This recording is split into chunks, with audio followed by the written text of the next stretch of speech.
Ben, je suis content de savoir que vos chars ils ont parti un matin. Le mien, ça a pris 3 fois. J'ai eu peur.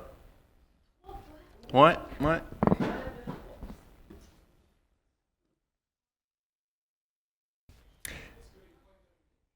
Ben oui, je l'ai allumé. Ouais. Bon matin tout le monde. Bienvenue au show. Ah, hey non, ne pas S-H-O-W. Là. Merci de. Je voulais dire au show C-H-A-U-D. Parce qu'il fait fret en sifflette dehors. Merci de m'avoir, parce que là, ça paraît mal, bienvenue au show. Hein. Il y a des églises de même, là, mais nous autres, notre but, c'est pas de donner un show. OK. On poursuit ce matin notre survol du livre de Néhémie. On avait commencé à parler de Néhémie il y a 2 semaines. On continue ce matin. On était rendu aux caractéristiques de ce livre-là. On avait juste vu une caractéristique la dernière fois. Si le livre d'Esdras raconte avant tout la reconstruction du temple suite à l'édit de Cyrus, roi de Perse, le livre de Néhémie évoque plutôt le relèvement de la muraille de Jérusalem, conformément au décret d'Artaxerxès. Donc, on avait parlé de ça, comment Dieu utilise des rois, des grands rois païens. Ça dit dans les Proverbes qu'il incline le cœur des rois pour que sa volonté s'accomplisse, et c'est encore évident pour le livre de Néhémie. Exemple de persévérance, d'intégrité et de discernement spirituel, Néhémie vient à bout de toutes les difficultés et achève sa tâche, qui est de rebâtir les murailles de Jérusalem. Pendant plusieurs années, il assume la charge de gouverneur, fonction qu'il assure avec désintéressement et profonde piété. C'est tout un beau personnage à étudier, à imiter, Néhémie. Ça vaut la peine de s'arrêter sur chaque mot. Persévérance, on voit dans ce livre-là qu'il y a eu beaucoup d'opposition, beaucoup de difficultés, de défis à relever. Il a persévéré. Intégrité, c'était un homme droit, un homme intègre qui n'a pas fait de compromis, qui voulait rester sous la bénédiction de son Dieu. Discernement spirituel, c'est un homme qui priait constamment, qui demandait la direction de Dieu pour prendre les bonnes décisions, faire les bons choix, mettre en place les bonnes mesures. Nous autres aussi, si on veut que Dieu nous utilise, on a besoin... Oups, ça vient de couper. Mais ouais, on a besoin de ça, nous autres aussi. Persévérance, on n'arrivera à rien sans persévérance. Intégrité, on n'arrivera à rien sans intégrité. On a besoin de la bénédiction de Dieu, puis pour être sous la bénédiction de Dieu, il faut marcher dans l'intégrité. Puis discernement spirituel, il faut constamment demander à Dieu du discernement, de la sagesse, la direction de son esprit. Dans n'importe quel projet, on a besoin de ça.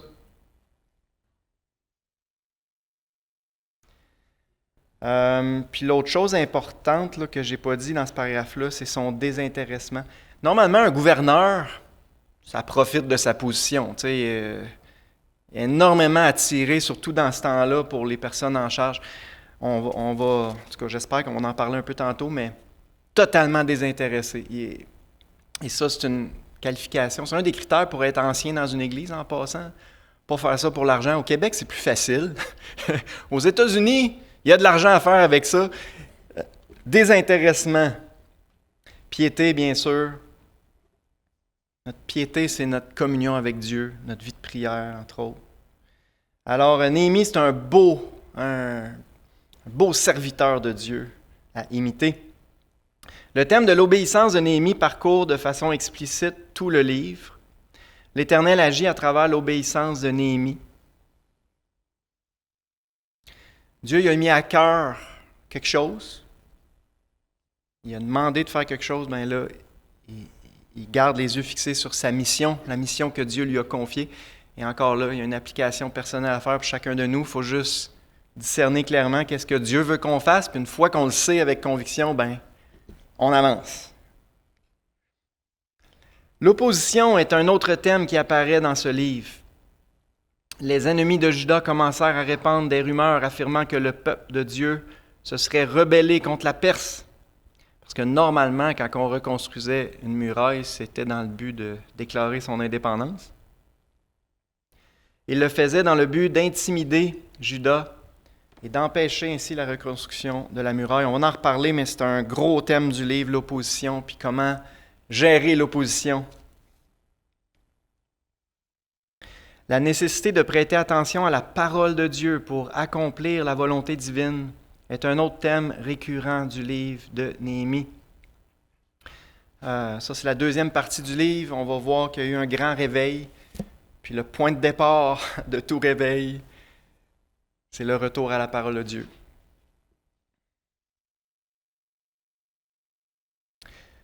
Autre thème de ce livre-là, la souveraineté de Dieu. L'expression « le Dieu des cieux », le Dieu qui est au-dessus de toute chose, qui est au contrôle de toute chose, qui a le cœur du roi dans sa main, sa grandeur. Il n'y a rien de trop difficile pour lui. Et c'est important de nourrir une conception élevée de notre Dieu. C'est ce qui va nous donner du courage pour affronter les hommes. Parce que devant notre Dieu, les hommes, là, c'est de la poussière sur une balance. Ses actions, ça vaudrait la peine. On va lire quelques versets en rafale pour montrer comment Dieu intervient tout le long du livre. Néhémie, chapitre 2, verset 8. La fin du verset, là. « Le roi me donna ses lettres, car la bonne main de mon Dieu était sur moi. » Néhémie comprend que c'est Dieu là, qui a incliné le cœur du roi pour qu'il donne l'autorisation de rebâtir Jérusalem. Tout commence avec la bonne main de Dieu. 2.12. Après quoi je me levai pendant la nuit avec quelques hommes sans avoir dit à personne ce que mon Dieu m'avait mis au cœur de faire pour Jérusalem. Néhémie comprend que c'est Dieu qui lui a mis dans son cœur ce fardeau-là, ce projet-là. Et tout commence comme ça. Il faut être proche de Dieu puis lui demander « Seigneur, que veux-tu que je fasse? » Puis Dieu, en son temps, il va nous le révéler, il va nous mettre quelque chose à cœur. Et ça, c'est précieux. Après ça, on avance. Chapitre 2, verset 18. « Je leur racontai comment la bonne main de mon Dieu avait été sur moi et quelles paroles le roi m'avait adressées. Ils dirent, levons-nous, bâtissons. » Encore là, la bonne main de Dieu sur Néhémie. Verset 20. Je leur fis cette réponse, le Dieu des cieux nous donnera le succès. Où est-ce qu'était la confiance de Néhémie? Dieu était avec lui, sa bonne main était avec lui. Dieu va nous donner le succès, peu importe les obstacles. Chapitre 4, verset 15. Lorsque nos ennemis apprirent que nous étions avertis, Dieu anéantit leur projet. C'est Dieu qui anéantit le projet de nos ennemis, de ceux qui s'opposent à son œuvre. Chapitre 4, verset 20. La dernière phrase, « Notre Dieu combattra pour nous. » Dieu combat pour nous. N'est-ce pas encourageant? Chapitre 6, verset 16. Surtout la fin, dernière phrase. « Ils reconnurent que l'œuvre s'était accomplie par la volonté de notre Dieu. » Alors c'est là notre espoir, c'est là notre confiance. Dieu est avec nous, c'est encore vrai aujourd'hui. C'est ce qui devrait nous motiver à continuer de travailler à l'édification de son Église. Un autre thème, les prières de Néhémie.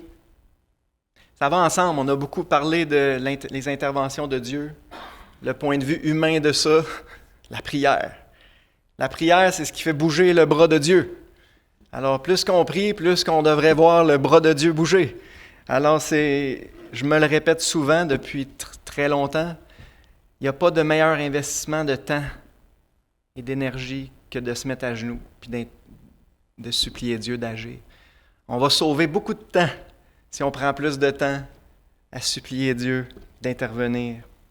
Alors, on ne se trompe pas en investissant dans la prière. Puis Néhémie, c'est vraiment un homme de prière. On ne lira pas les versets, mais tout le long du livre, on voit qu'il est dépendant de Dieu dans la prière. Ce livre est très riche en instructions pratiques pour l'enfant de Dieu, appelé à livrer un combat spirituel face à de nombreux adversaires, tout en prenant part à l'édification du corps de Christ. C'est tellement facile de faire des applications. Nous aussi, on est dans une guerre spirituelle, on a des ennemis qui veulent nous intimider, nous paralyser, nous empêcher de bâtir. Mais on a un projet à bâtir, l'Église de Christ, au Québec, à Sherbrooke. On a une muraille à construire, nous autres aussi. Fait que c'est vraiment un livre facile à appliquer. Facile à appliquer. Les applications sont évidentes maintenant, ce n'est pas nécessairement facile à mettre en pratique, mais les applications aux chrétiens sont évidentes. Les réflexions, motivations et déceptions de Néhémie permettent au lecteur de s'identifier facilement à lui. C'est un livre très personnel, c'est un genre de journal intime de Néhémie qui nous raconte ses expériences. Alors, c'est très personnel. Encore là, c'est facile de s'identifier aux expériences de Néhémie puis d'en tirer des applications pratiques. Alors, on va passer maintenant au survol proprement dit du livre. On va lire plusieurs versets. Là. Ça peut se diviser en deux.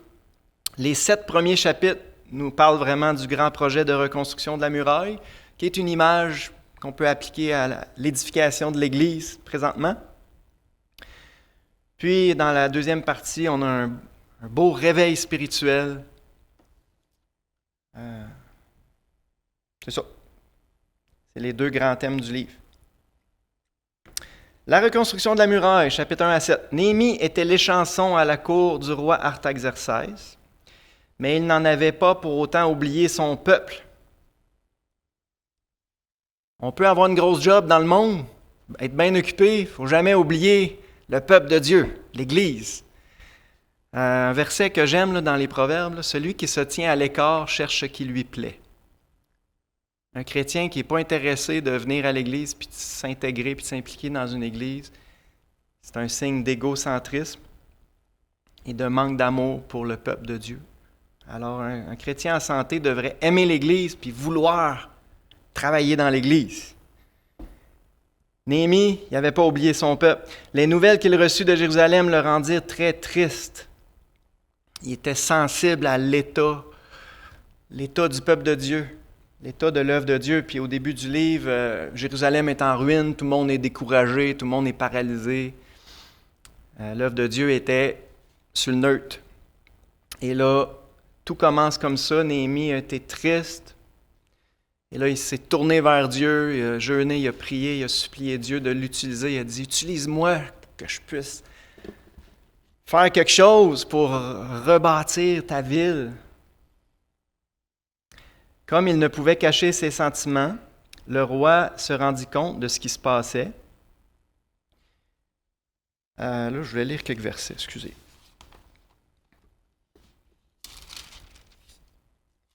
On peut lire chapitre 1, verset 11. C'est la fin de sa prière. « Ah, Seigneur, que ton oreille soit attentive à la prière de ton serviteur, à la prière de tes serviteurs qui veulent craindre ton nom. Donne aujourd'hui du succès à ton serviteur et fais-lui trouver grâce devant cet homme. » J'étais alors échanson du roi. Souvent, pendant qu'on prie, Dieu nous donne un plan de match. Ça vous est déjà arrivé, hein? Pendant qu'on prie, c'est souvent là que Dieu nous éclaire, puis nous donne des idées, puis nous donne une direction. Et là, lui, pendant sa prière, il a cliqué, il dit « Hey, je suis l'échanson du roi quand même. Fais-moi trouver grâce devant cet homme. » C'est juste un homme, le roi. Tu peux incliner son cœur pour qu'il m'envoie à Jérusalem. C'est intéressant de voir que c'est pendant sa prière qu'il y a eu la vision. Chapitre 2, versets 2 à 5.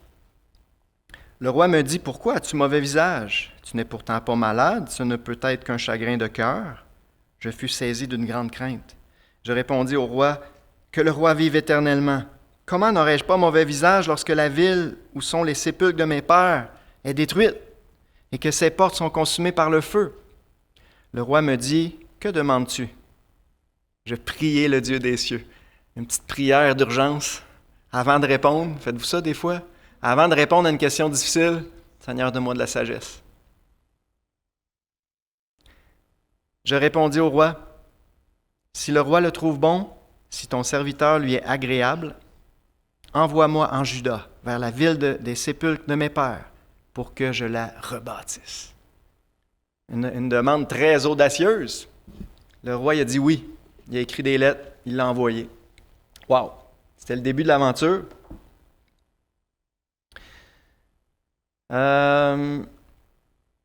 Néhémie était suffisamment loyal envers son peuple pour vouloir quitter les délices de la cour royale et reconstruire Jérusalem, la capitale de son pays. On voit tout de suite son désintéressement. Il était bien mieux dans le palais, là.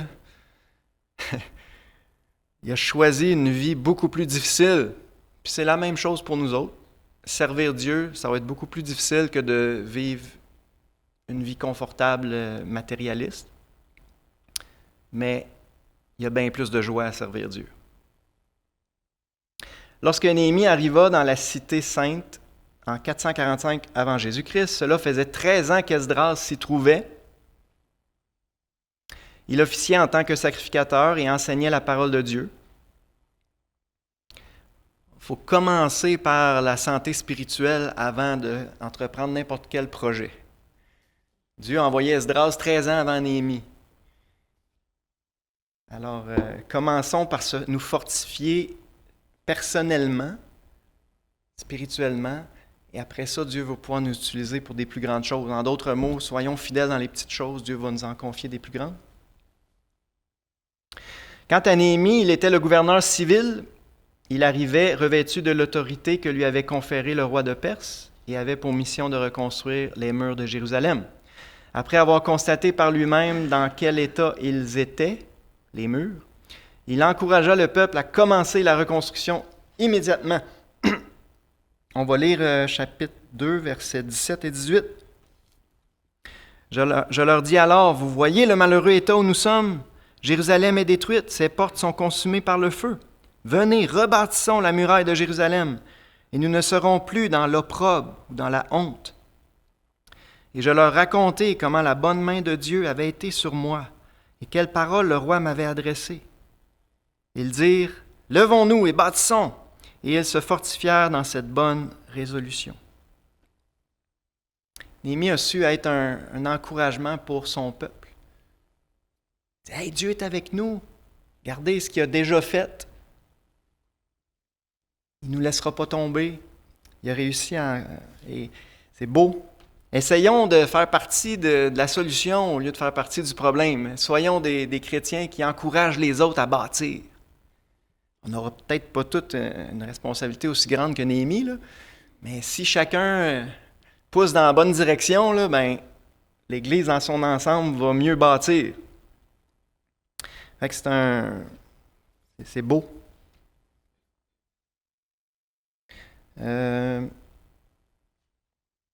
Excusez. Il me restait juste une phrase. Le travail fut achevé en 52 jours. Hey, c'est quelque chose, hein? Moins de 2 mois, ils ont rebâti les murailles au complet, puis ils n'étaient pas si nombreux que ça. Chaque famille étant responsable d'une partie du mur. On ne lira pas, mais le chapitre 3 est intéressant. Tout le long, on voit à côté de. On voit là, que chaque famille, là, en tout cas, il y avait une gang qui était responsable pour une section de muraille. À côté, il y avait une gang responsable d'une autre section. À côté. Puis tout le chapitre 3, il fait le tour de la ville comme ça. Quelle belle image. Si chaque chrétien, chaque famille dans l'Église fait juste un petit bout de muraille, là, ben on va réussir à bâtir la ville au complet. Alors, c'est un des défis de notre Église locale que d'organiser le travail, diviser le travail, pour que chacun puisse mettre au service des autres le don qu'il a reçu, puis apporter sa contribution. On n'aura pas toute la même largeur de muraille à couvrir, mais chacun devrait avoir une responsabilité dans l'édification de l'Église. C'est une belle application, très pratique. Mais ce travail colossal ne s'accomplit pas sans difficulté. Quand Dieu travaille, l'ennemi travaille toujours. Si l'ennemi travaille, ça veut dire que Dieu travaille. Ça va ensemble. Les Samaritains, ennemis des Juifs, se moquèrent d'eux. Tout commence avec la moquerie, l'intimidation. Chapitre 4, versets 2 et 3. 1 à 3. Lorsque Sanballat apprit que nous rebâtissions la muraille, il fut en colère et très irrité. Sanballat, c'est une image de Satan lui-même. Il était sous l'influence de Satan. Il se moqua des Juifs et dit devant ses frères et devant les soldats de Samarie, « À quoi travaillent ces Juifs impuissants? Les laissera-t-on faire? Sacrifieront-ils? Vont-ils achever? Redonneront-ils vie à des pierres ensevelies sous des monceaux de poussière et consumées par le feu? » Tobija, l'Ammonite, était à côté de lui. Et il dit, « Laissons-les bâtir. Si un renard s'élance, il renversera leurs murailles de pierre. » La moquerie, le mépris, c'est une stratégie de l'adversaire. Ça vous a sûrement déjà arrivé. Dans ce temps-là, la solution, c'est une carapace. Laissons-nous pas atteindre par la moquerie et le mépris des hommes. Oui, humainement, on est faible, mais le Dieu qui est avec nous, il n'est pas faible. C'est le roi de l'univers, ça fait toute la différence. Puis leur dérision se transforma en colère, et Néhémie fut dû diviser ses hommes en 2 groupes, l'un montant la garde, tandis que l'autre travaillait. Quand ils ont vu que juste l'intimidation, la moquerie ne marchait pas, regardez ce qu'ils ont fait, chapitre 4, verset 7. Mais Sanballat, Tobija, les Arabes, les Ammonites et les Asdodiens furent très irrités en apprenant que les réparations des murs avançaient et que les brèches commençaient à se fermer. Ils se liguèrent tous ensemble pour venir attaquer Jérusalem et lui causer du dommage. Là, ça devient de l'opposition directe. Une autre forme d'opposition, c'est le découragement du peuple lui-même, au verset 10. Cependant, Juda disait, « Les forces manquent à ceux qui portent les fardeaux. Les décombres sont considérables. Nous ne pourrons pas bâtir la muraille. » C'est une autre chose qui arrive souvent. « Ah, c'est trop dur, il y a trop de travail à faire, il y a trop de problèmes, on ne sera pas capable. » Voyez-vous toutes les formes d'opposition, de difficulté, mais à chaque fois, Néhémie, il met sa confiance en Dieu puis il exhorte le peuple. Non, Dieu est avec nous. Laissons-nous pas abattre. Continuons à travailler. On va lire là, ce que Néhémie a fait dans cette situation-là, versets 13 à 18. Donc, chapitre 4, verset 13, « C'est pourquoi je plaçai dans les enfoncements derrière la muraille et sur les terrains secs le peuple par famille, tous avec leur épée, leur lance et leur arc. Je regardai et m'étant levé, je dis aux grands, aux magistrats et au reste du peuple, « Ne les craignez pas! Souvenez-vous du Seigneur, grand et redoutable, et combattez pour vos frères, pour vos fils, pour vos filles, pour vos femmes et pour vos maisons. » C'est touchant. On ne combat pas juste pour nous, là, c'est pour nos enfants, les prochaines générations. Lorsque nos ennemis apprirent que nous étions avertis, Dieu anéantit leurs projets. Voyez-vous, quand on met notre confiance en Dieu, Dieu nous protège, Dieu agit. Et nous retournâmes tous à la muraille, chacun à son ouvrage. Depuis ce jour, la moitié de mes serviteurs travaillaient et l'autre moitié était armée de lances, de boucliers, d'arcs et de cuirasses. Les chefs étaient derrière toute la maison de Juda. Ceux qui bâtissaient la muraille et ceux qui portaient ou chargeaient les fardeaux travaillaient d'une main et tenaient une arme de l'autre. Chacun d'eux, en travaillant, avait son épée ceinte autour des reins. Fait qu'on voit le double. C'est une belle image encore du chrétien, là. On travaille, mais on a notre épée pas loin. L'ennemi peut attaquer à tout moment, il faut être prêt. On est dans une guerre spirituelle. Donc, on a à bâtir l'Église de Dieu au milieu d'une guerre spirituelle. Alors, il y a ces deux aspects-là. Je l'ai dit la dernière fois, mais le journal édité par Charles Spurgeon, le titre c'était du journal, le nom du journal, c'était « L'épée et la truelle ». Quelle belle, c'est basé là-dessus. Ça résume pas mal nos deux responsabilités. Il faut se battre et il faut bâtir en même temps. Donc, Néhémie est vraiment un bon leader. C'est un livre de leadership. On veut être un meilleur leader. Néhémie, c'est tout un exemple. Puis l'opposition se manifesta dans les rangs des Juifs. Ils commencèrent à se fatiguer, à se plaindre parce qu'il y avait tellement de décombres. On l'a déjà lu. Après cela, certains commencèrent à se plaindre de ce que les riches demandaient un intérêt aux pauvres et que ces derniers étaient incapables de payer. Problème interne, il y avait, c'est ça, les plus riches tiraient profit des plus pauvres, ils leur prêtaient à intérêt.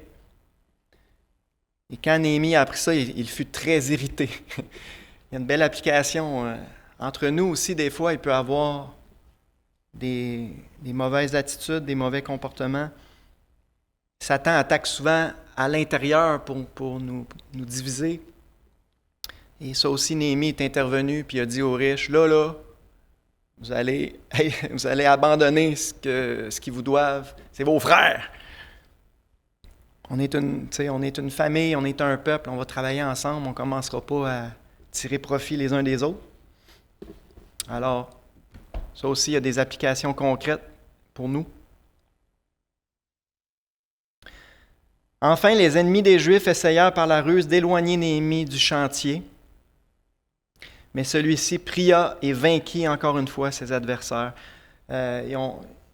Les ennemis ont agi par ruse. Viens, on va se rencontrer, puis on va signer un accord. Tu sais, on a entendu dire la rumeur se répand que vous voulez vous rebeller. Là.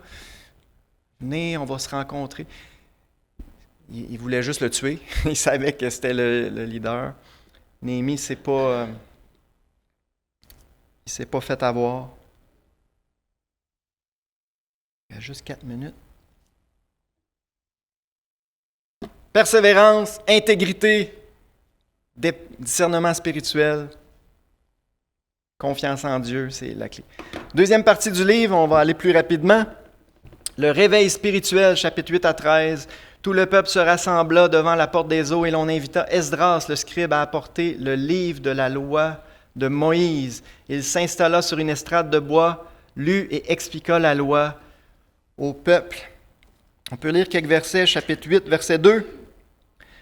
Le sacrificateur Esdras apporta la loi devant l'assemblée composée d'hommes et de femmes et de tous ceux qui étaient capables de l'entendre. C'était le premier jour du 7e mois. Esdras lut dans le livre depuis le matin jusqu'au milieu du jour. On peut sauter au verset 5. Esdras ouvrit le livre à la vue de tout le peuple. Il était élevé au-dessus de tout le peuple. Lorsqu'il l'eut ouvert, tout le peuple se tint en place. Esdras bénit l'Éternel. À la fin du verset 7, les Lévites expliquaient la loi au peuple. Chacun restait à sa place. Il lisait distinctement dans le livre de la loi de Dieu et en donnait le sens. Ça, c'est un verset important. Pour faire comprendre ce qu'ils avaient lu. C'est un beau résumé c'est ça qu'on devrait faire dans l'Église. Lire dans la parole de Dieu, puis juste donner le sens, expliquer ce que le texte veut dire, puis comment on peut l'appliquer. C'est la job des enseignants de la Bible. Fait que, retour à la parole de Dieu, et ça a produit un beau réveil chez le reste du peuple. Cette lecture publique provoqua une repentance sincère, un grand réveil. Lorsque Josias découvrit le livre de la loi, une grande réforme s'ensuivit, vous en rappelez, on a vu ça. Lorsque Martin Luther se mit à lire la Bible, ce fut le début de la réforme protestante. J'irai plus loin que ça. Lorsque la Bible a été imprimée et répandue partout en Europe, la Bible de Gutenberg, C'est le premier livre imprimé. C'est ça qui a produit la Réforme protestante. Il n'y a pas juste Luther qui s'est mis à lire la Bible. Il y a eu des milliers de personnes un peu partout en Europe qui sont mis à lire la Bible. Et c'est ce qui a produit la Réforme de l'Église. Nous avons encore besoin de lire la parole de Dieu aujourd'hui. Pas juste la lire, mais l'étudier, l'approfondir, la mettre en pratique, bien sûr. Le chapitre 12 donne une description de la cérémonie de dédicace de la muraille. Ce moment bien spécial constitue l'un des sommets spirituels du livre. On peut y voir un jour, ça va être la joie, la célébration lorsque l'Église va être complétée. C'est au retour de Christ que l'Église va être complétée puis qu'on va rentrer dans la joie. D'ici là, tant que Jésus ne revient pas, on a du travail à faire. Le chapitre 13, pour sa part, relate une série de réformes telles que la séparation des étrangers. On en a parlé dans Esdras, ça revient dans Néhémie aussi. Les mariages avec des incroyants, c'est pas la volonté de Dieu, c'est pas une bonne idée. Une autre réforme, c'est la purification du temple. C'est important de garder l'Église pure. Ça, c'est un travail constant aussi. La distribution aux Lévites, le soutien financier de ceux qui sont consacrés à l'œuvre de Dieu à plein temps, ou en tout cas, c'est l'idée du soutien financier des Lévites, des sacrificateurs. C'est applicable à l'Église aussi. Le rétablissement du sabbat, le châtiment de ceux qui avaient pris des femmes étrangères. On voit que dans tout réveil spirituel, il y a des réformes qui s'ensuivent. Il y a des corrections, on se réajuste, on se réaligne avec la parole de Dieu. Et c'est ce qui s'est passé à la fin du livre de Néhémie. Voilà, c'est ce qui complète notre survol du livre de Néhémie. On va prendre 3 minutes de questions.